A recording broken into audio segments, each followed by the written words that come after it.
ഇന്നൽ ഹംദലില്ലാഹ് അൽഹംദുലില്ലാഹി റബ്ബിൽ ആലമീൻ വല്ലാഖിബത്തു ലിൽ മുത്തഖീൻ വലാ ഉദ്വാന ഇല്ലാ അലൽ ളാലിമീൻ വഉസല്ലി വഉസല്ലിമു അലാ അശ്റഫിൽ അംബിയാഇ വൽ മുർസലീൻ നബിയിനാ മുഹമ്മദിൻ വഅലാ ആലിഹി വഅസ്ഹാബിഹിൽ ഫായിസീന ബിദിലല്ലാഹ് اللهم صل على محمد وعلى آل محمد كما صليت على إبراهيم وعلى آل إبراهيم وبارك على محمد وعلى آل محمد كما باركت على إبراهيم وعلى آل إبراهيم إنك حميد مجيد أعوذ بالله من الشيطان الرجيم بسم الله الرحمن الرحيم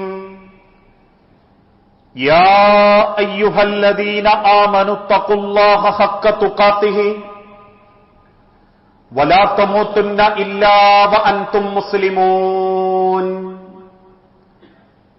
يا أيها الناس اتقوا ربكم الذي خلقكم من نفس واحدة وخلق منها زوجها وبث منهما رجالا كثيرا ونساء واتقوا الله الذي تساءلون به والأرحام إن الله كان عليكم رقيبا بسم الله الرحمن الرحيم ثم قست قلوبكم من بعد ذلك فهي كالحجارة أو أشد قسوة رب اشرح لي صدري ويسر لي أمري. സ്നേഹാദരണീയരായ സത്യവിശ്വാസി വിശ്വാസിനി സഹോദരങ്ങളെ, സർവലോക രക്ഷിതാവായ അല്ലാഹുവിന്റെ നിയമങ്ങളും നിർദ്ദേശങ്ങളും അന്ത്യപ്രവാചകൻ മുഹമ്മദ് മുസ്തഫ റസൂലുള്ളാഹി സല്ലല്ലാഹു അലൈഹി വസല്ലമയുടെ ജീവിതചര്യകളും സ്വന്തം ജീവിതത്തിന്റെ എല്ലാ രംഗത്തും അല്ലാഹുവിനെ സ്നേഹിച്ചുകൊണ്ട് ജീവിതത്തിൽ പകർത്തണമേ എന്ന് ആദ്യമായി ഉണർത്തുകയാണ്, വസിയത്ത് ചെയ്യുകയാണ്. അല്ലാഹുവിന്റെ ഈ ദുനിയാവിൽ ഒരുപാട് പരീക്ഷണങ്ങൾ പലപ്പോഴായി നമുക്കൊക്കെ നേരിടേണ്ടി വരാറുണ്ട്. അല്ലാഹു മനുഷ്യന് നൽകുന്ന ഏറ്റവും കഠിനമായ ഒരു പരീക്ഷണം, അത് രോഗമോ സാമ്പത്തിക ബുദ്ധിമുട്ടോ മറ്റേതെങ്കിലും രീതിയിലുള്ള ദുനിയാവിലെ ചില പരീക്ഷണങ്ങളോ അല്ല എന്ന് ലോകത്തുള്ള സർവ്വ ഉലമാക്കളും രേഖപ്പെടുത്തുകയുണ്ടായി. ഒരു മനുഷ്യന്റെ ജീവിതത്തിലെ കഠിനമായൊരു പരീക്ഷണം അല്ലാഹുവിന്റെ മാർഗത്തിലുള്ള സത്യം മനസ്സിലാക്കാനും ആ മനസ്സിലാക്കിയ സത്യത്തിനനുസരിച്ച് ജീവിക്കാനും സാധിക്കാതാവുക, ആ സത്യത്തോട് ചേർന്നു നിൽക്കാനുള്ള ഒരു മനസ്സില്ലാണ്ടാവുക എന്നതാണ് ഒരു മനുഷ്യനെ സംബന്ധിച്ചിടത്തോളം ഏറ്റവും കഠിനമായ ഒരു പരീക്ഷണം. കാരണം ഇന്ന് പൊതുവെ മനുഷ്യരുടെ കൂട്ടത്തിൽ 3 വിഭാഗം ആളുകളാ ഉണ്ടാവുക. ഒരു കൂട്ടർ, എന്ത് കേട്ടാലും ഞാൻ നന്നാവില്ല, എനിക്കങ്ങനെ നന്നാവണമെന്ന് വലിയ ആഗ്രഹമല്ല, ഞാൻ എന്ത് കണ്ടാലും പ്രത്യേകിച്ച് മനസ്സിന് എനിക്ക് വലിയ മാറ്റങ്ങൾ ഉണ്ടാവുന്നില്ല എന്ന ഒരു മനോഭാവത്തിൽ ജീവിക്കുന്ന ആളുകൾ. അപ്രതീക്ഷിതമായ മരണങ്ങളോ ഏതെങ്കിലും രീതിയിലുള്ള അപകടങ്ങളോ കൺമുൻപിൽ അമ്പരപ്പിക്കുന്ന എന്ത് കണ്ടാലും പ്രത്യേകിച്ച് അവന്റെ ജീവിതത്തിൽ വലിയ മാറ്റങ്ങളൊന്നും ഉണ്ടാവില്ല. രണ്ടാമത്തൊരു കൂട്ടർ, നന്നാവണമെന്ന് വലിയ ആഗ്രഹങ്ങളുണ്ട്, അള്ളാഹുവിന്റെ ദീനനുസരിച്ച് ജീവിക്കണം, അള്ളാഹുവിന്റെ മതത്തിനനുസരിച്ച് മുൻപോട്ട് പോകണം എന്നൊക്കെ വലിയ ആഗ്രഹമുണ്ടെങ്കിലും ഒരു ചെവിയിലൂടെ കേട്ട് എന്തൊക്കെയോ ചിന്തിച്ച് നന്നാവണം എന്നുള്ള പൂതിയൊക്കെ മനസ്സിലുണ്ടെങ്കിലും പുറത്തേക്കിറങ്ങുമ്പോ പഴയ സ്വഭാവത്തിൽ തന്നെ. ഇന്ന് പലരും പറയുന്നൊരു സങ്കടം അതാണല്ലോ, നന്നാവണം എന്നൊക്കെയുണ്ട് പക്ഷെ പറ്റുന്നില്ല, മനസ്സിൽ വലിയ മാറ്റം ഉണ്ടാവണം എന്നൊക്കെ ആഗ്രഹിക്കുന്നുണ്ട്, പക്ഷെ എന്തോ പിന്നെയും പിന്നെയും ശൈത്താന്റെ പിന്നാലെ തന്നെ പോകുന്നു. ഇതാണ് രണ്ടാമത്തൊരു കൂട്ടർ. മൂന്നാമത്തൊരു കൂട്ടരെ സംബന്ധിച്ചിടത്തോളം എന്ത് കേട്ടാലും അവരുടെ ജീവിതത്തിൽ വലിയ മാറ്റങ്ങൾ ഉണ്ടാകും. ആ വാക്ക് എന്നോടാണ്, എന്റെ കബറ് നന്നാവാനാണ്, എന്റെ കുടുംബത്തെ രക്ഷപ്പെടുത്താനാണ് എന്ന ചിന്തയോടുകൂടി കേൾക്കുന്ന ദീനീപരമായ ഏത് നല്ല കാര്യങ്ങളും ജീവിതത്തിലേക്ക് ചേർത്തുവെക്കുന്ന ആളുകൾ. ഇതിൽ ആദ്യം പറഞ്ഞ 2 പേരെ സംബന്ധിച്ചിടത്തോളം അഥവാ ഉപദേശങ്ങൾ ഉപകാരപ്പെടാത്തവർ ഈ ലോകത്ത് കഠിനമായി പരീക്ഷിച്ചുകൊണ്ടിരിക്കുന്നവരാ, പരീക്ഷണം നേരിട്ടുകൊണ്ടിരിക്കുന്നവരാ. അവരെപ്പറ്റി വിശുദ്ധ ഖുർആനിലൂടെ അല്ലാഹു തആല ഓർമ്മപ്പെടുത്തുകയും ചെയ്തു. സുമ്മ ഖസത്ത് ഖുലൂബുക്കും മിൻ ബഅദി ദാലിക. നബിയെ എന്ത് ഭയപ്പെടുത്തുന്നത് അവർ കണ്ടാലും കേട്ടാലും, എത്രയേറെ വയലുകൾ അവർ കേട്ടാലും ജുമഅക്ക് അവർ വന്നാലും, സുമ്മ ഖസത്ത് ഖുലൂബുക്കും മിൻ ബഅദി ദാലിക, അവരുടെ മനസ്സ് വല്ലാതെ കടുത്തുപോയിട്ടുണ്ട് നബിയെ. ഏതുപോലെ? ഫഹിയ കൽ ഹിജാറത്തി ഔ അശദ്ദു ഖസ്വ, ഒരു ഉറച്ച പാറക്കല്ലിനെ പോലെ അതിനേക്കാൾ കടുത്ത രീതിയിൽ അവരെ മനസ്സുകൾ കടുത്തുപോയിട്ടുണ്ട് നബിയെ. അതുകൊണ്ട് നിങ്ങൾ പറയുന്ന പലതും അവരെ മനസ്സിൽ സ്വാധീനം ചെലുത്തുന്നില്ല. അവരുടെ ജീവിതത്തിൽ അവർക്ക് മാറണം എന്നാഗ്രഹിച്ചാലും നടക്കില്ല. കാരണം അവരുടെ മനസ്സിന്റെ മേലെ പടച്ച റബ്ബ് ചില മൂടികൾ വെച്ചിട്ടുണ്ട്. ആ മൂടി മാറ്റാത്ത കാലത്തോളം അവർക്ക് അല്ലാഹുവിന്റെ വാക്കുകൾ ഉപകാരപ്പെടുകയില്ല. മദീന പള്ളിയിലിരിക്കുന്ന സഹാബത്ത് ചോദിച്ചു, നബിയെ എന്തുകൊണ്ടാണ് ഇത്രയേറെ കേട്ടിട്ടും ഞങ്ങൾക്ക് മാറ്റമുണ്ടാകാത്തത്? ഒരുപാട് ഉപദേശങ്ങൾ ഞങ്ങൾ കേട്ടിക്കുന്നുണ്ട്, പക്ഷെ അതൊന്നും നമ്മുടെ ജീവിതത്തിലേക്ക് വരുന്നില്ല നബിയെ, അതെന്തുകൊണ്ട് എന്ന ചോദ്യത്തിന് നബി തങ്ങൾ 4 കാരണം സൂചിപ്പിച്ചു. ആ 4 കാരണം ആരുടെ ജീവിതത്തിലുണ്ടോ അവൻ എത്ര ഉപദേശം കേട്ടാലും മാറ്റമുണ്ടാവുകയില്ല, അവന് ജീവിതത്തിൽ പടച്ചോ മാറ്റം കൊടുക്കുകയില്ല. ഒന്നാമതായി നബി തങ്ങൾ എണ്ണി അവന്റെ ജീവിതത്തിൽ അവനതുണ്ടാവാനുള്ള കാരണം നിരന്തരം പാപങ്ങൾ ചെയ്യുക. ചെയ്യുന്നത് പാപമാണെന്ന് പൂർണ്ണ ബോധ്യമുണ്ടെങ്കിലും അറിഞ്ഞുകൊണ്ട് ആ പാപം ചെയ്യുക, ആ പാപം നിരന്തരം ആവർത്തിച്ചുകൊണ്ടിരിക്കുക. എന്നിട്ടത് ചെയ്യാത്തവരോടും ചെയ്യുന്നവരോടും മതപരമായ കാര്യം ഇങ്ങനെയാണ് എന്ന് കേട്ടാലും അവൻ ചോദിക്കും, ആരാ ഇത് ചെയ്യാത്ത? ആരാപ്പ പലിശ ഇടപാടിന് നടത്താത്ത? ആരാപ്പ ലോൺ എടുക്കാണ്ടൊരു വീട് വാങ്ങിയ? ആരാപ്പ ലോണില്ലാണ്ടൊരു വാഹനം വാങ്ങിയ? ഇങ്ങനെ ചെയ്യുന്ന പാപങ്ങളെ നിരന്തരം ചെയ്തുകൊണ്ടിരിക്കുകയും ആ പാപത്തെ അവന്റെ ജീവിതത്തിൽ അവനൊരു ഭാഗമാക്കി മാറ്റുകയും ചെയ്യുന്ന വ്യക്തികൾ. മഹാനായ പ്രവാചകൻ സല്ലല്ലാഹു അലൈഹി വസല്ലം ഒരിക്കൽ പറഞ്ഞു, ആദമിന്റെ മക്കൾ ഒരു തെറ്റ് ചെയ്യും. ആ തെറ്റ് ചെയ്യുന്നതോടുകൂടി അവന്റെ മനസ്സിൽ പടച്ച റബ്ബ് ഒരു കറുത്ത മുദ്ര വെക്കും, ഒരു കറുത്ത പുള്ളി. നാളെ പരലോകത്ത് റബ്ബ് അവന്റെ ഹൃദയത്തെ പരിഗണിക്കുമ്പോ അവന്റെ ആ കറുത്ത പുള്ളി അവിടെയുണ്ടെങ്കിൽ വീണ്ടും വീണ്ടും ആ കറുത്ത പുള്ളി അവിടെ അവന്റെ ഹൃദയത്തിൽ പടച്ച റബ്ബ് കൊടുക്കുന്നുണ്ടെങ്കിൽ ആ ഹൃദയം ഒരിക്കലും അവനെ സ്വർഗത്തിലെത്തിക്കുകയില്ല. സഹാബത്ത് ചോദിച്ചു, നബിയെ ഞങ്ങൾ ചെയ്ത പാപത്തിന്റെ കറുത്ത പുള്ളി മനസ്സിന്ന് മാഞ്ഞു പോകാൻ എന്ത് ചെയ്യണം? നബി തങ്ങൾ ആവർത്തിച്ചു, ആ തെറ്റ് പിന്നീട് ആവർത്തിക്കാതിരിക്കുക, ആ കറുത്ത പുള്ളി മയക്കപ്പെടാനുള്ള നന്മകൾ നിങ്ങൾ അധികരിപ്പിക്കുക. ഇതായിരുന്നു ലോകത്തിന്റെ നബി തങ്ങൾ മുസ്ലിം ഉമ്മത്തിനെ പഠിപ്പിച്ച്. അറിഞ്ഞുകൊണ്ട് തെറ്റ് ചെയ്യുന്നവരെ ഒരിക്കലും അല്ലാഹു ഇഷ്ടപ്പെടുന്നില്ല. വലൈസ അലൈക്കും ജുനാഹുൻ ഫീമാ അഖ്തഅതും, നബിയെ അറിവില്ലായ്മ കൊണ്ട് അവർക്ക് അബദ്ധം പറ്റിപ്പോയേക്കാം. ചിലപ്പോൾ അപ്രതീക്ഷിതമായ ചില സാഹചര്യങ്ങളെ കൊണ്ട് അവർ തെറ്റ് ചെയ്തു പോയേക്കാം. ആ തെറ്റ് ഞാൻ അവർക്ക് പൊറുക്കും. പക്ഷെ ചെയ്യുന്നത് തെറ്റാണെന്നറിഞ്ഞിട്ടും വീണ്ടും വീണ്ടും അവർ ആ തെറ്റ് ആവർത്തിക്കുന്നുണ്ടെങ്കിൽ കല്ലാ ബൽ റാന അലാ ഖുലൂബിഹിം, അതിനർത്ഥം അവരുടെ മനസ്സിന്റെ മേലെ അല്ലാഹു ഒരു മൂടുപടം ഇട്ടിട്ടുണ്ട് എന്നാണ്.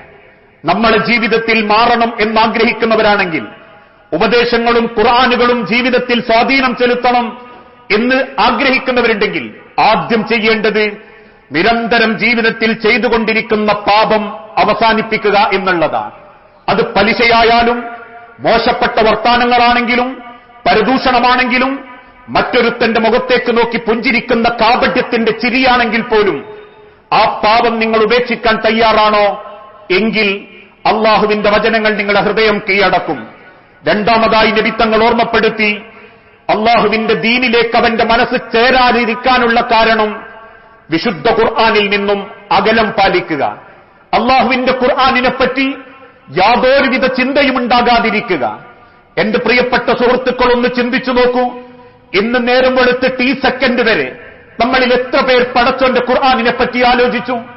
സൂറത്തുൽ കഹ്ഫ് നിങ്ങൾ വെള്ളിയാഴ്ച ഓതിയാൽ ആ സമയത്തും കൊണ്ട് നിങ്ങൾക്കിടെ സർവ്വ പാപങ്ങളും റബ്ബ് പൊറുക്കപ്പെടും എന്നൊക്കെ ആവർത്തിക്കപ്പെട്ടിട്ടും, മൊബൈലുകളിൽ ഫോണുണ്ടായിട്ടും, തന്റെ സ്ഥാപനത്തിലേക്ക് ഒരു ചെറിയ ഖുർആൻ കരുതാൻ പറ്റുമായിരുന്നിട്ടും, ഒരു ജീവിതത്തിൽ ഒരു വെള്ളിയാഴ്ചയെങ്കിലും അള്ളാഹുവിന്റെ സൂറത്തുൽ കഹ്ഫിലെ ഒരാദ്യത്തെ 20 ആയത്തെങ്കിലും ഓതാൻ നമ്മളെ കൊണ്ട് പറ്റുന്നില്ലെങ്കിൽ അതിനർത്ഥം നമ്മൾ അള്ളാഹുവിന്റെ ഖുർആനിൽ നിന്നും അകലത്തിലേക്ക് നീങ്ങിക്കൊണ്ടിരിക്കുകയാണ്.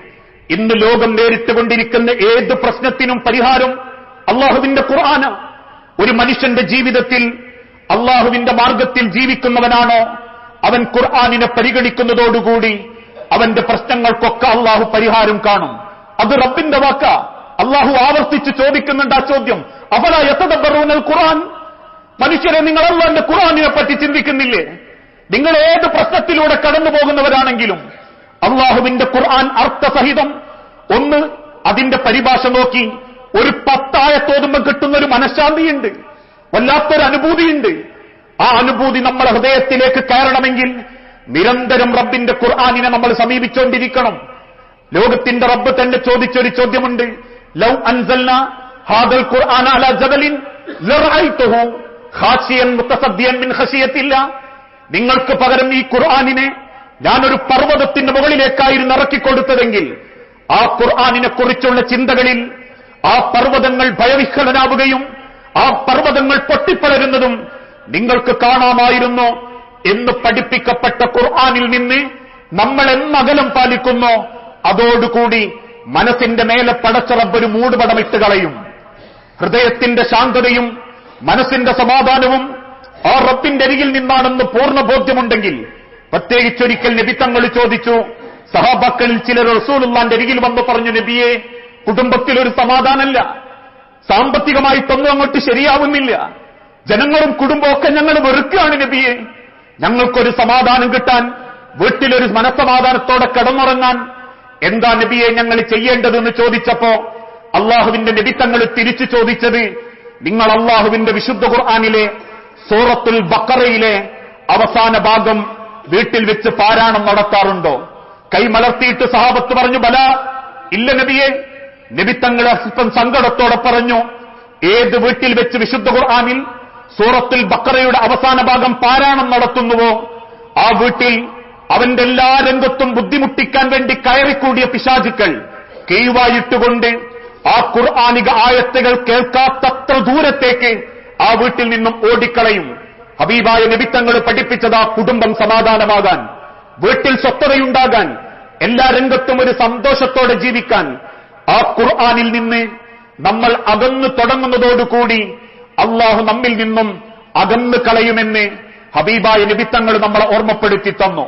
മനുഷ്യന്റെ ഹൃദയത്തിൽ എത്ര വയലുകൾ കേട്ടിട്ടും ഖുർആൻ ക്ലാസ് കേട്ടിട്ടും മാറ്റമുണ്ടാകാതിരിക്കാനുള്ള ഒരു കാരണത വെള്ളിയാഴ്ച മാത്രം കേൾക്കുന്നതല്ല ഖുർആനിക അധ്യാപനങ്ങൾ. ഓരോ ദിവസവും നേരം വെളുക്കുമ്പം വീട്ടിൽ വെച്ച് ഖുർആൻ പാരായണം നടത്തുന്നുണ്ടോ ആ വീട് പിശാചിൽ നിന്ന് മുക്തമാകും, പടച്ചോന്റെ ബർക്കത്തിറങ്ങുമെന്ന് പ്രവാചകൻ സല്ലല്ലാഹു അലൈഹി വസല്ലം ഓർമ്മപ്പെടുത്തി. മൂന്നാമതായ കാരണം, ദുനിയാവിനോടുള്ള അമിതമായ ആസക്തിയുണ്ടെങ്കിൽ പടച്ചോന്റെ ഉപദേശം നമുക്ക് ഉപകാരപ്പെടുകയില്ല. എന്ത് കേട്ടാലും ദുനിയാവിനോട് നമുക്ക് വലിയ മഹബത്തുണ്ടെങ്കിൽ ആ മാറ്റം നമ്മളെ ജീവിതത്തിൽ പടച്ചോൻ നമുക്ക് നൽകുകയില്ല. പ്രത്യേകിച്ച് ഇന്നത്തെ കാലഘട്ടത്തിൽ മത്സരിച്ചോടുകയാ മനുഷ്യരോരോരുത്തരും. ചിന്തിച്ചു നോക്കിയിട്ടുണ്ടോ എന്തുകൊണ്ടാണ് നമ്മൾ പലപ്പോഴും നമ്മൾ ബാങ്കുകളുമായി ഇടപെട്ട് സാമ്പത്തികമായ പ്രയാസത്തിലേക്ക് എത്തിപ്പെടാനുള്ള കാരണം? എന്തുകൊണ്ടാ പലരുടെയും ആധാരം ബാങ്കിൽ പണയപ്പെടാനുള്ള കാരണം?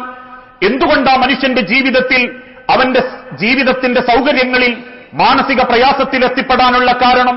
മത്സരിക്കുകയാ ആളുകളോട് ജയിക്കാൻ, മറ്റുള്ളവന്റെ മുൻപിൽ ഞാൻ വലിയ വിജയമാണെന്ന് ബോധ്യപ്പെടുത്താൻ.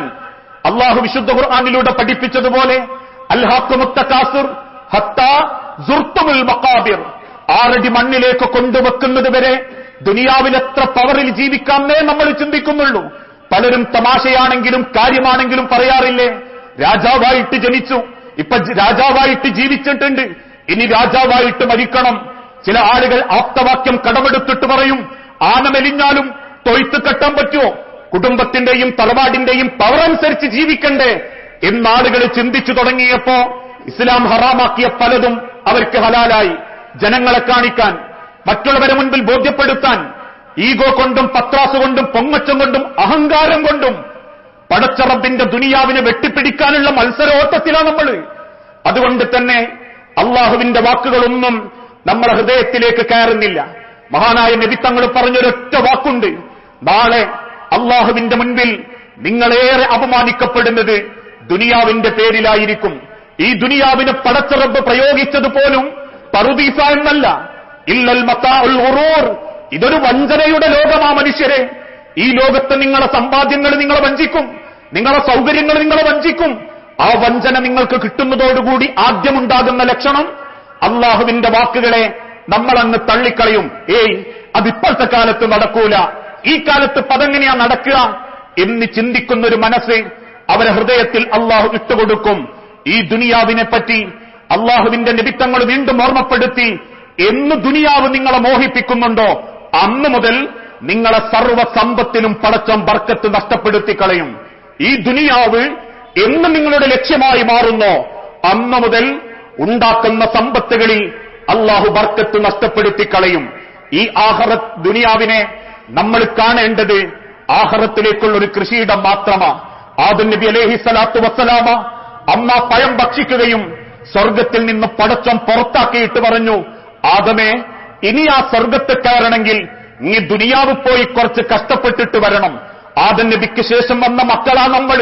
ദുനിയാവിന് സ്ഥിരതാമസത്തിന് വന്നവരല്ല, ഇവിടെ നേടാനോ സമ്പാദിക്കാനോ വന്നവരല്ല. ആദം നബി കയറിയ സ്വർഗത്തിൽ കയറാൻ ഒരു കൃഷിയിടമായിക്കൊണ്ട് അധ്വാനിക്കാനാണ് ഈ ലോകത്തേക്ക് വന്നതെങ്കിൽ അത്രേ നമ്മൾ ദുനിയാവിന് വില കൊടുക്കാൻ പാടുള്ളൂ. അതുകൊണ്ടാണല്ലോ ഷാമിൽ നിന്നും വലിയൊരു റോമൻ സൈന്യം മദീനയിലേക്ക് പുറപ്പെട്ടു. മദീനയിലുള്ള തെരുവുകളിലൂടെയൊക്കെ അവർ സഞ്ചരിച്ചു. അത്ഭുതത്തോടെ മദീനക്കാർ ചോദിച്ചു, നിങ്ങൾ എന്താ തിരയുന്നത്? റോമക്കാർ തിരിച്ചു പറഞ്ഞു, ഈ രാജ്യത്തിന്റെ ഭരണാധികാരിയുടെ കൊട്ടാരം ഞങ്ങൾക്കൊന്ന് കാണണം, അദ്ദേഹത്തെ ഞങ്ങൾക്കൊന്ന് നേരിട്ട് കാണണം. അത്ഭുതത്തോടെ വീണ്ടും നാട്ടുകാർ ചോദിച്ചു, നിങ്ങൾ അന്വേഷിക്കുന്നത് ഉമർ ബിൻ ഖത്താബിനെയാണോ? അന്ന് മക്കയും മദീനയും ഷാമും സിറിയയും എത്യോപ്യയും ലബനാനും അടക്കം പരന്നു കിടക്കുന്ന 21 രാജ്യങ്ങളെ, ഇന്നത്തെ 21 രാജ്യങ്ങളെ ഏകോപിപ്പിച്ച് ഭരിച്ച അന്നത്തെ അൾട്ടിമേറ്റ് ഭരണാധികാരിയായിരുന്നു സയ്യിദുന ഉമർ. ആ ഉമറിനെ കാണാനാ റോമക്കാർ വന്നതും. ആ ക്രിസ്തീയ റോമക്കാർ മദീനയിലെ തെരുവ് മൊത്തം അരിച്ചു പെറുക്കിയിട്ടും ഒരു കുടിലല്ലാത്ത മറ്റൊരു കുടില് കാണുന്നില്ല. മദീന തെരുവിൽ വന്ന് ചന്തയിൽ കച്ചവടം നടത്തുന്ന സഹാബക്കളോട് ചോദിച്ചു, അല്ല, നിങ്ങളെ നേതാവ് ഉമർ എവിടെ? ഉമറിന്റെ കൊട്ടാരം എവിടെ? ഈ ഉമറിന്റെ കൊട്ടാരമൊന്ന് ഞങ്ങൾക്ക് കാണണം. ആ തെരുവിൽ കിടക്കുന്ന ഒരു സ്വഹാബി ദൂരത്തേക്ക് വിരൽ ചൂണ്ടി കാണിച്ചു കൊടുത്തു. ഈത്തപ്പനയുടെ താഴെ അല്പം ഉണങ്ങി വീണ ഒരു ഈത്തപ്പന ഓലയിൽ വേർപ്പിൽ കുളിച്ച് ഒരു തോർത്തുമുണ്ടും ഒരു ചെറിയ ഷർട്ട് കുപ്പായും നീള ജുബ്ബയും ധരിച്ച് അങ്ങൊട്ടിക്കിടക്കുന്ന വേർപ്പിൽ കുളിച്ച് കിടക്കുന്ന ഒരു സാധു മനുഷ്യനെ, ആ മനുഷ്യന്റെ അരികിൽ ചെന്ന് അദ്ദേഹം വിളിച്ചുണർത്തിയിട്ട് പറഞ്ഞു, സയ്യിദുന, അങ്ങയെ കാണാൻ റോമയിൽ നിന്നും വന്നവരാ. അത്ഭുതത്തോടെ കണ്ണം പരന്ന് നിൽക്കുന്ന ആളുകൾ ചോദിച്ചു, ഉമർ, താങ്കൾക്ക് എങ്ങനെ കിടന്നുറങ്ങാൻ പറ്റുന്നു? താങ്കളുടെ രാജ്യത്തിന്റെ ഒരംശം പോലുമില്ലാത്ത റോമൻ ചക്രവർത്തിമാർ കൊട്ടാരത്തിൽ താമസിക്കുകയും ഉടയാടുകൾ പട്ടിന്റേതാക്കുകയും സ്വർണ്ണക്കരണ്ടിയിൽ കോരിത്തുന്നുകയും ചെയ്യുമ്പോ എങ്ങനെ ഉമറെ താങ്കൾക്കിങ്ങനെ കിടക്കാൻ പറ്റുന്നു? ഉമർ ബിൻ ഖത്താബ് തന്റെ നീണ്ട താടിയൊന്ന് ഒഴിഞ്ഞിട്ട് പറഞ്ഞു, കുൻ ഫി ദുനിയാ കഅന്നക ഗരീബ്. നമ്മളൊക്കെ ഈ ദുനിയാവിൽ വന്നത് മരിക്കാൻ വേണ്ടിയാ. നമ്മളൊക്കെ ഈ ദുനിയാവിൽ വന്നത് ഉണ്ടാക്കിയിടാൻ വേണ്ടിയിട്ടല്ല, മരിക്കാൻ വേണ്ടിയാ. മരിച്ചാലേ സ്വർഗം കിട്ടൂ, മരിച്ചാലേ നരകവും കിട്ടൂ, മരിച്ചാലേ പടച്ചോന്റെ അടുത്തേക്ക് പോകാനും പറ്റും. അത് പോകുന്നുള്ളത് ഉറപ്പാണെങ്കിൽ കാത്തിരിക്കുന്ന ആ ആഹാരത്തിന് വേണ്ടി ജീവിക്കാതെ ദുനിയാവിന് വേണ്ടി ജീവിക്കുന്നവനാണെങ്കിൽ ഓന്റെ ജീവിതത്തിൽ പടച്ചോനൊരു മാറ്റവും വരുത്തൂല. കാരണം ദുനിയാവിനെ അവൻ സ്നേഹിച്ചു തുടങ്ങുന്നതോടെ അവന്റെ എല്ലാ രംഗത്തുള്ള ബർക്കത്ത് അല്ലാഹു നഷ്ടപ്പെടുത്തും. നാണം മറയണം എന്റെ വസ്ത്രം എന്ന് ചിന്തിക്കുകയും അതെന്റെ റബ്ബിന് ഇഷ്ടപ്പെടുകയും ചിന്തിക്കണം എന്ന് ചിന്തിക്കുന്ന ഒരു മനസ്സ് നമുക്ക് നഷ്ടപ്പെടുമ്പോ പിന്നെ നമുക്ക് ഇഷ്ടമുള്ളത് ധരിക്കാം. അത് പെണ്ണിന്റെതാവാം, പെണ്ണാണിന്റെതാവാം, അത് വെറൈറ്റി ആവാം, നാട്ടുകാരുടെ ഈഗോ കാണിക്കാനാവാം. ആ ചിന്ത വരുന്നതോടെ വസ്ത്രത്തിൽ, സമ്പത്തിൽ, കുടുംബത്തിൽ എല്ലാ ബർക്കത്തും പടച്ചോൻ നഷ്ടപ്പെടുത്തി കളയും. നാലാമതായി, ചെയ്യുന്ന തെറ്റുകൾ നിസ്സാരമായിട്ട് കാണുക. ഏത് വലിയ തെറ്റ് ചെയ്താലും അത് ചെറുതായിട്ട് തോന്നുക. ആ ചെറിയ തെറ്റാണല്ലോ എന്ന മനോഭാവത്തോടുകൂടി അത് ലഘൂകരിച്ചുകൊണ്ട് ജീവിതത്തിൽ ചിന്തിക്കുക, ന്യായീകരിക്കുക, ആവർത്തിച്ചുകൊണ്ടിരിക്കുക. സ്വന്തം ഇഷ്ടത്തിനനുസരിച്ച് ദീനിനെ നമ്മളെ താൽപര്യത്തിലേക്ക് കൊണ്ടുവരുന്ന ഒരു മനസ്സ്, ആ മനസ്സുണ്ടെങ്കിലും പടച്ചോന്റെ ഉപദേശം നമുക്ക് ഉപകാരപ്പെടുകയില്ല. ഇന്ന് മനുഷ്യന്റെ ജീവിതത്തിൽ സംഭവിച്ചുകൊണ്ടിരിക്കുന്ന ധൂർത്ത് വലിയ പാപമായിട്ട് ആർക്കും തോന്നുന്നില്ല. ഓരോരുത്തരുടെ പണം ഓർക്കിഷ്ടമുള്ളത് ചെയ്തോട്ടെ എന്നാ നമ്മൾ ന്യായീകരിക്കാറുള്ളത്. അതോടൊപ്പം ആഡംബരം, അതിനേക്കാളേറെ പൊങ്ങച്ചം, അതോടൊപ്പം തന്നെ മാമൂലുകൾ, ആചാരങ്ങൾ, ഇത് ചെയ്യുമ്പം തെറ്റാന്ന് ആർക്കെങ്കിലും തോന്നാറുണ്ടോ? എല്ലാവരും പറയലെന്താ, അതൊരു നാട്ടുമാമൂല, അത് ഞങ്ങളെ ഒരു മാമൂല, അതന്നെ നടക്കട്ടെ. അതിന്റെ പേരിൽ വരുത്തിവെക്കുന്ന ഫിത്നകൾ ഇന്ന് മുസ്ലിം ഉമ്മത്തിനെ ഏറെ ദുരിതപ്പെടുത്തുന്നുണ്ട്. ഒന്ന് സാന്ദർഭികമായി ചിന്തിച്ചു നോക്കൂ. വിവാഹത്തിന്റെ രംഗത്ത് കാണിച്ചു കൂട്ടുന്ന ധൂർത്ത് അപകടകരമായ രീതിയിലേക്ക് മാറിക്കൊണ്ടിരിക്കുകയാണ്. റോഡുകൾ ബ്ലോക്ക് ചെയ്ത് ഒട്ടകപ്പുറത്തും ആനപ്പുറത്തും കരിമരുന്നും അതല്ലെങ്കിൽ സൈലൻസറിന്റെ ശബ്ദം കൊണ്ടും നാട്ടുകാരെ ദ്രോഹിക്കൽ മാത്രമല്ല, പിന്നിൽ കാത്തുനിൽക്കുന്ന നൂറുകണക്കിന് മനുഷ്യരുടെ ജീവിതത്തെ ആ ആഘോഷം താറുമാറാക്കിക്കൊണ്ടിരിക്കുന്നു. അവിടെ അവസാനിക്കാറുണ്ടോ? അത് തെറ്റാണെന്ന് ആർക്കെങ്കിലും തോന്നാറുണ്ടോ? അതിനേക്കാളേറെ വിവാഹത്തിന്റെ 3 ദിവസങ്ങൾക്ക് മുൻപേ തുടങ്ങി വീട്ടിൽ കാണിച്ചു കൂട്ടുന്ന പേക്കൂത്തുകൾ, 50,000 വാടക കുറപ്പിച്ച് 15,000 വാട്സിന്റെ കേബിനും വെച്ച് ആണും പെണ്ണും കുത്തയിഞ്ഞ ഗാനമേളകൾ, വല്യന്മാരും വല്യപ്പാരും റീൽസ് കൊടുങ്ങണം, അത് സ്റ്റാറ്റസ് വെക്കണം. അവിടെയും അവസാനിക്കാറില്ല. എല്ലാം പവറിനും പത്രാസിനും വേണ്ടി. ചെയ്യുന്നത് തെറ്റാണെന്ന് ചിന്തിക്കാറുണ്ടോ? ഒരു 15,000 വാട്സിലോ 10,000 വാട്സിലോ, ഇനി വാട്സിന്റെ കണക്കുകൾ നോക്കണ്ട, എല്ലാവരും കൂടി കസിൻസും ആങ്ങളമാരും പെങ്ങന്മാരും ഉമ്മായിമാരും കൂട്ടിയിരുന്നു തുള്ളുമ്പോ പലരും അതിനെ ന്യായീകരിക്കൽ എന്താ, അതിന്റെ കസിൻസ് അല്ലേ, അത് കാരണോരെ പെണ്ണുങ്ങളല്ലേ, ഇത് അമ്മായിന്റെ മോളല്ലേ എന്ന്. ഇസ്ലാം പഠിപ്പിച്ചതെന്താ? ഇസ്ലാമിൽ ചില നിയമങ്ങളുണ്ട്, നിയന്ത്രണങ്ങളുണ്ട്, ചില സൂക്ഷ്മതകളുണ്ട്. മറ്റു ചിലർ പറയും ഓല പൈസ ഓൾക്ക് വേണ്ട രീതിയിൽ ചെയ്യട്ടെ. അങ്ങനെയാണെങ്കിൽ എന്റെ കണ്ണെന്റെ മുഖത്താ, എനിക്കിഷ്ടമുള്ളത് കാണാൻ അവകാശമില്ല. എന്റെ വായന്റെ നാവിനുള്ളിലാ, ഈ നാവ് കൊണ്ട് എനിക്കിഷ്ടമുള്ളത് സംസാരിക്കാൻ എനിക്ക് റബ്ബ് അവകാശം തന്നിട്ടില്ല. എന്റെ ചെവി പോലും റബ്ബ് പറഞ്ഞു ചിലത് നീ കേൾക്കരുത്. എന്റെ ചിന്ത പോലും റബ്ബ് പറഞ്ഞു നിന്റെ കൽബ് കൊണ്ട് നീ ചിലത് ചിന്തിക്കരുത്, അതിന് കടന്ന് നീ പോകരുത്. അതിനർത്ഥം പൈസ പടച്ചോൻ തന്നതാണെങ്കിലും നമുക്കിഷ്ടപ്പെട്ട രീതിയിൽ ഉപയോഗിക്കാമെന്നല്ല. അള്ളാന്റെ ബർക്കത്ത് ആർക്കും വേണ്ട എന്നുള്ളത് കൊണ്ടാ. പടച്ചോന്റെ ബർക്കത്ത് വേണോ? അള്ളാഹ്ക്ക് ഇഷ്ടമുള്ള സ്ഥലമാകണം. ഇനി രക്ഷിതാക്കളും മക്കളും ആങ്ങളമാരും ഇനി കൂട്ടിക്കൊണ്ടുവരുന്ന കുടുംബക്കാരും ഒന്ന് ചിന്തിച്ചു നോക്കൂ. കല്യാണത്തലേന്ന് ഈ കാണിച്ചു കൂട്ടുന്ന ആണും പെണ്ണും ഇടകലർന്ന കോപ്രായങ്ങളിൽ പടച്ചോന്റെ ബർക്കത്തുണ്ടാകുമോ? സംഘടിപ്പിക്കുന്ന വാപ്പാരുമാരും ചിന്തിച്ചു നോക്കി, അള്ളാന്റെ ബർക്കത്തുണ്ടാകുമോ? ഇല്ലെന്നുറപ്പാണെങ്കിൽ വരേണ്ടത് നാട്ടുകാരുടെ പത്രാസും പവറും മാത്രമാണെങ്കിൽ പടച്ചോൻ വരൂല, അള്ളാന്റെ ബർക്കത്തുണ്ടാവൂല. പടച്ചോനുള്ളിടത്ത് അള്ളാന്റെ ബർക്കത്തിറങ്ങൂ.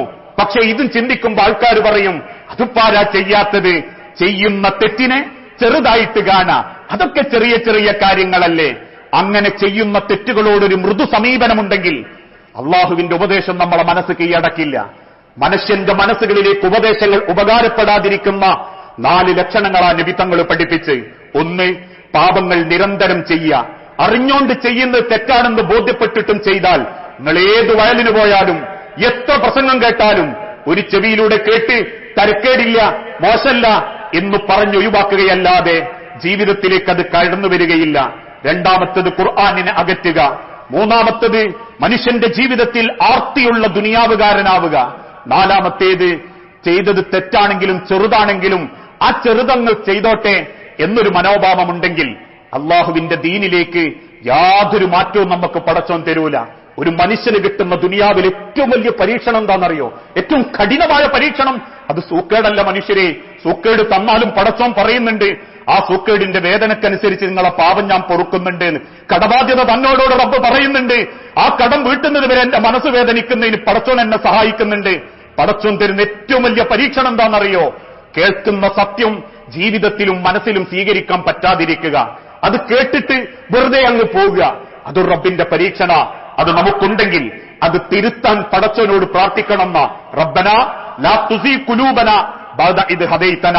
നിന്റെ മനസ്സിനെങ്ങി മാറ്റിത്തരണം റബ്ബേ, നിന്നിലേക്ക് ചേരുന്ന, നിന്റെ വാക്കുപകാരപ്പെടുന്ന, കേൾക്കുന്നത് ഗുണപ്പെടുന്ന നല്ലൊരു മനസ്സിന്റെ ഉടമയാക്കി തരണേന്ന് നിരന്തരം പ്രാർത്ഥിച്ച പടച്ചോൻ നമുക്കതിനുള്ള അവസരം തരും. അങ്ങനെ ചിന്തിക്കുന്ന യഥാർത്ഥ മുഅ്മിനീങ്ങളിൽ അള്ളാഹു നമ്മളെ എല്ലാവരെയും ഉൾപ്പെടുത്തി അനുഗ്രഹിക്കുമാറാകട്ടെ.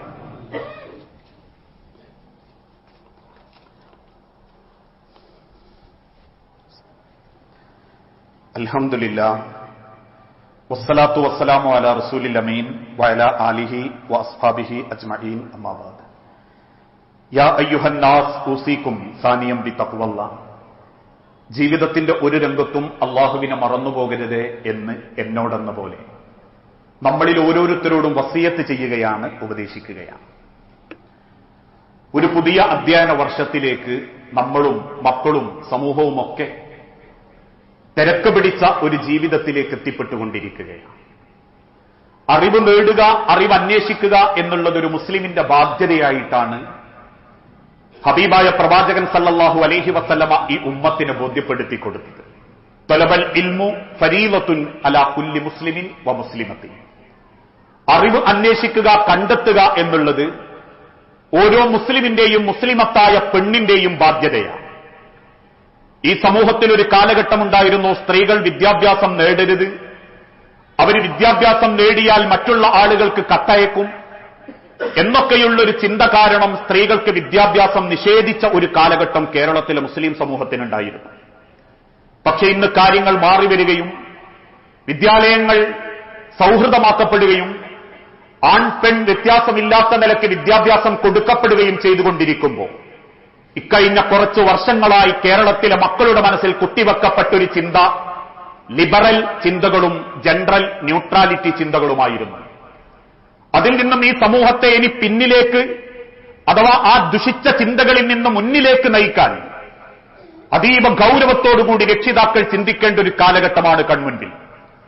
പരസ്പരം തോളോട് തോൾ ചേർന്നിരിക്കലും മടിയിലിരിക്കലും വിദ്യാഭ്യാസത്തിന്റെ പേര് പറഞ്ഞെന്ത് കുത്തഴിഞ്ഞ ലിബറൽ മനോഭാവത്തിലേക്ക് പോകലുമൊക്കെ അലാലാക്കപ്പെട്ടിരുന്ന, അനുവദിക്കപ്പെട്ടിരുന്ന ഒരു സാഹചര്യത്തിൽ നിന്ന് ഇനി അള്ളാഹുവിന്റെ ദീനിനെയും അതോടൊപ്പം ഭൗതിക വിദ്യാഭ്യാസത്തെയും ഹൃദയത്തിലേറ്റുന്ന ഒരു നല്ല തലമുറയെ നമുക്ക് വാർത്തെടുക്കാൻ പറ്റണം.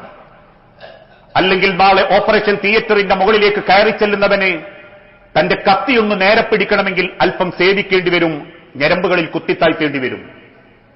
പണത്തിനു വേണ്ടി മാത്രം വിദ്യാഭ്യാസം കാണുകയും പണം കൊണ്ട് വിദ്യാഭ്യാസം നേടുകയും ചെയ്യുന്ന ഒരു വലിയ കാലഘട്ടം നമ്മളെ കൺമുൻപിൽ തുറിച്ചു നോക്കിക്കൊണ്ടിരിക്കുമ്പോൾ രക്ഷിതാക്കളെ മക്കൾക്ക് കിട്ടേണ്ട പ്രായത്തിൽ കൊടുക്കേണ്ട ദീനീ ചിട്ടയോടെ മക്കളെ മുൻപോട്ട് കൊണ്ടുപോകാൻ നമുക്ക് പറ്റണം. അതിനെന്തു വേണം?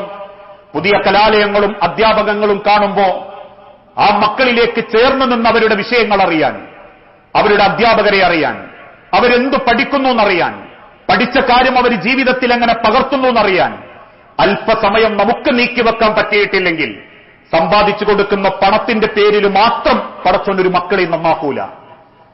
ചേർന്നു നിൽക്കുന്ന മാതാപിതാക്കളെ, രക്ഷപ്പെടുത്തുന്ന മാതാപിതാക്കളെ, അതുകൊണ്ട് ആ രക്ഷിതാവ് എന്ന ഒരു പേര് പോലും മാതാപിതാക്കൾക്ക് ഈ ലോകത്ത് കിട്ടാനുള്ള കാരണം മദ്രസ വിദ്യാഭ്യാസം എടുക്കപ്പെടുകയും 7:45 സ്കൂളത്തെ ബസ് വരുന്നതുകൊണ്ട് മദ്രസ ഞാൻ പറഞ്ഞു കൊടുത്താൽ മതി എന്ന് ചിന്തിക്കുകയും അവസാനം വീക്കെൻഡ് മദ്രസയ്ക്ക് വേണ്ടി കാത്തുനിന്നപ്പം ശനിയും ഞായറും കുടുംബത്തിൽ കല്യാണം ഉണ്ടാകുകയും ചെയ്തപ്പോ അലിഫും ബാവും തിരിയാണ്ട് ഒരു പേജ് എഴുതാൻ അറിയാത്ത MBBS-കാരനും MTech-കാരനും ഒക്കെ ഇന്ന് സമൂഹത്തിൽ ഉണ്ടായിക്കൊണ്ടിരിക്കുന്നത്. താൻ നേടുന്ന വിദ്യാഭ്യാസത്തിന്റെ അപ്പുറം ഒരു മാനുഷിക പരിഗണനയുണ്ടെന്നും മനുഷ്യത്വമുണ്ടെന്നും ഞാൻ വെക്കുന്ന ഓരോ ശരീരത്തിലെ കത്തികൾക്കുള്ളിലും ഒരു വേദനിക്കുന്ന ഹൃദയമുണ്ടെന്നും ഞാൻ ഉണ്ടാക്കുന്ന ഒരു പാലത്തിന്റെ പിന്നിലും ആയിരക്കണക്കിന് വാഹനങ്ങൾ സഞ്ചരിക്കേണ്ട ഒരു തൂണുണ്ടാകണമെന്നും ചിന്തിക്കുന്ന മതബോധമില്ലെങ്കിൽ മക്കൾക്ക് ദുനിയാവിൽ എവിടെ കൊണ്ടുപോയി വിദ്യാഭ്യാസം കൊടുത്താലും ചതിയാ നിങ്ങൾ ആ മക്കളോട് ചെയ്യുന്നത്. അതുകൊണ്ട് മദ്രസ വിദ്യാഭ്യാസം അത് മക്കൾക്ക് കിട്ടുന്നുണ്ട് എന്ന് ഉറപ്പുവരുത്തണം. മുതിർന്ന മക്കളെ പറ്റിയും ചിലർ പറയാറുണ്ട്, 10ാം ക്ലാസ്സിലൊക്കെ നല്ല A+ കിട്ടി, പക്ഷേ പിന്നെയാവും പിടുത്തം വിട്ടത്. ഇന്ന് പല മക്കളും വെള്ളിയാഴ്ചയിലെ ജുമുഅയിൽ പോലും പങ്കെടുക്കുന്നില്ല. സ്വന്തം മകനാവ് ജഡ്ബുക്ക് പങ്കെടുത്തിട്ടുണ്ടോ? ഏത് പള്ളിയിൽ അന്നത്തെ വിഷയം എന്തായിരുന്നു എന്ന് ചോദിക്കാൻ പോലും രക്ഷിതാക്കൾക്ക് നേരല്ല. 11:50 അല്ലെങ്കിൽ 12:55 വന്ന 1 മണിന്റെ നിസ്കാരത്തിൽ പങ്കെടുത്തു എന്ന് ബോധ്യപ്പെടുത്തുന്ന മക്കൾ, അതിനേക്കാൾ ഏറെ തിന്നാൻ വേണ്ടി മാത്രം എവിടെങ്കിലും ക്യൂ നിന്ന് അത് വെള്ളിയാഴ്ച പ്രത്യേകിച്ച് കിട്ടുന്നതായതുകൊണ്ട് ജുമക്ക് പോയാൽ കിട്ടാത്തതുകൊണ്ട് ജുമക്ക് മുൻപേ ഞങ്ങളങ്ങ് ഇറങ്ങി എന്നൊക്കെ പറയുന്നൊരു മനോഭാവത്തിലേക്ക് എല്ലാ മക്കളും അല്ലട്ടോ, നല്ല മക്കളുണ്ട്. വാപ്പനെ ഇമ്മനെ അനുസരിക്കുകയും പൊതുബോധത്തോടുകൂടി ജീവിക്കുകയും ദീനിനെ സ്നേഹിക്കുകയും ചെയ്യുന്ന മക്കളുമുണ്ട്.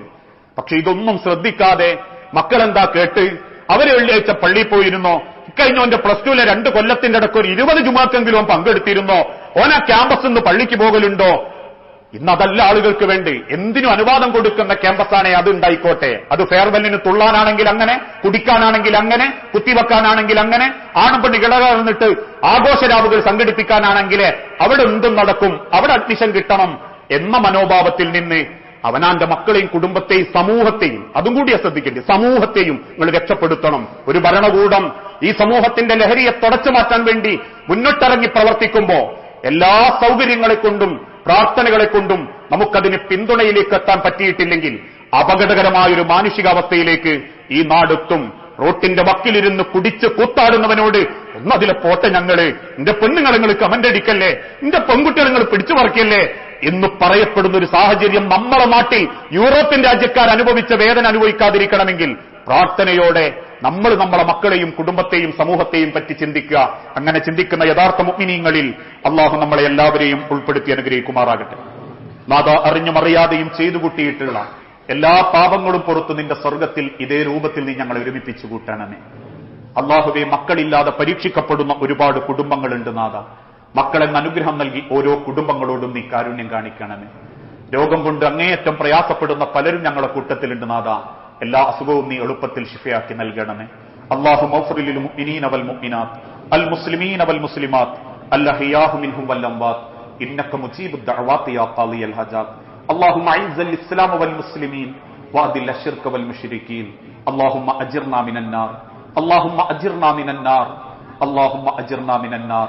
അല്ലാഹുവേ, പ്രാർത്ഥിക്കണമെന്ന് വസിയത്ത് തന്നവരുണ്ട്. രോഗം കാരണം അങ്ങേയറ്റം പ്രയാസപ്പെടുന്ന നിരവധി ആളുകൾ, പേരെടുത്ത് പറയുന്നില്ല നാഥ. എല്ലാവരുടെയും പ്രയാസം നീ എളുപ്പം ശിഫയാക്കി നൽകുകയും ആഫിയത്തോടെ ഇസ്സത്തോടെ ജീവിക്കാൻ ഓരോരുത്തർക്കും നീ തൗഫീക്ക് നൽകണമേ. മരിച്ചുപോയ ഞങ്ങളുടെ സഹോദരീ സഹോദരന്മാർ, ഏറെ പ്രിയപ്പെട്ട എനിക്കറിയാവുന്ന ആയിഷുമ്മയടക്കം നാഥ, നിന്റെ അരികിലേക്ക് മടങ്ങിയവരാ. ഖബർ ജീവിതം വിശാലമാക്കി കൊടുക്കുകയും മഗ്ഫിറത്തും മർഹമത്തും നൽകി നിന്റെ സ്വർഗത്തിൽ അവരെയും ഞങ്ങളെയും നീ ഒരുമിപ്പിച്ചു കൂട്ടുകയും ചെയ്യണമേ. കടബാധ്യത കൊണ്ട് ബുദ്ധിമുട്ടുന്നവരുണ്ട് റബ്ബേ. ഹറാമായ ലോണ് പോലെയിൽ അബദ്ധം കൊണ്ട് ചാടിപ്പോയവരുണ്ട് നാഥ. അതിൽ നിന്നെല്ലാം രക്ഷപ്പെട്ട് ഹലാലായ നിലയ്ക്ക് ജീവിച്ചു മരിക്കാൻ ഓരോരുത്തർക്കും തൗഫീക്ക് നൽകണമേ. ഞങ്ങളെ മക്കൾക്ക് നല്ല വിദ്യാഭ്യാസം കിട്ടുകയും ആ വിദ്യാഭ്യാസം ദുനിയാവിലും ആഖിറത്തിലും ഉപയോഗിക്കുന്ന സ്വാലിഹീങ്ങളായ മക്കളാവാനും ഞങ്ങളുടെ കുടുംബത്തിനും മക്കൾക്കും നീ തൗഫീക്ക് നൽകണമേ. റബ്ബനാ ആതിനാ ഫിദ്ദുനിയ ഹസന വഫിൽ ആഖിറതി ഹസനത വഖിനാ അദാബന്നാർ.